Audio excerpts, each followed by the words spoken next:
লন্ডনে বুকে বাঙালি খাবার খুঁজতে খুঁজতে আমরা লাস্ট ডিসেম্বরের ভিজিটে পৌঁছে গেছিলাম অক্সফোর্ড স্ট্রিটে চৌরঙ্গী রেস্টুরেন্টে।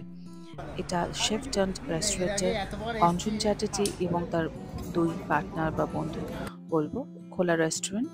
লন্ডনের বুকে একদম অথেন্টিক বাঙালি খাবার। সবচেয়ে মজা লাগলো ভেতরে দেখে বাঙালি সার্ভিসটা, আর অনেক ব্রিটিশেরা ওখানে বসে খাচ্ছে বাঙালি খাবার। একদম অক্সফোর্ড স্ট্রিটের পিছনে মার্কস অ্যান্ড স্পেন্সারের পাশ দিয়ে গলিটা গেলে গুগলে অ্যাড্রেস আছে, দেখে নেবেন।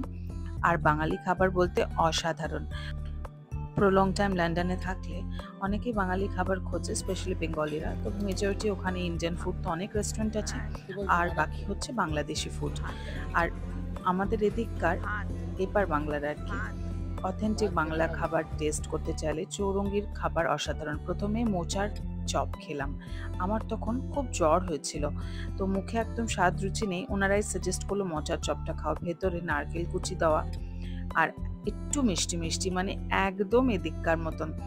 আমি প্রায় পরে অর্ডার করে আবার বাড়িতে খেয়েছি, মানে যেখানে লন্ডনে ছিলাম। তার সাথে নিয়েছিলাম মালাই বা ডাব চিংড়ি, পাতুরি, আর একটা চিকেন ডাক বাংলো ছিল। চিকেন ডাক বাংলোটা এগ ছিল না, আমাদের এদিকে ডিম থাকে যেমন সেরকম না, তার সাথে স্টিমড রাইস। আমরা এয়ারবিএনবিতে ছিলাম, তা আমি প্রত্যেকদিনই রান্না করছিলাম, কিন্তু এরকম 10 পদ তো রান্না করা পসিবল হচ্ছিল না। তখন রেস্টুরেন্টে একদিন এসে ঝাঁপিয়ে পড়ে খেয়েছি। আর এরকম বাঙালি স্বাদ। আর একই রেস্টুরেন্টে চিলি চিকেনও পাওয়া যায়। আমি রাতের জন্য চিলি চিকেন প্যাক করে নিয়েছিলাম। চিলি চিকেন ওয়াজ 9 on 10, আমি বলবো একদম ট্যাংরা স্টাইল চিলি চিকেন। আর পাতুরিটাও দারুণ ঝাল ঝাল, আমার মুখে খুব ভালো লাগলো। মেয়ের ভালো লেগেছে চিংড়ি মাছের মালাইকারি। প্রত্যেকদিন ডিমের ঝোল, চিকেন কারি ঝোল এসবই রান্না করছিলাম আমি।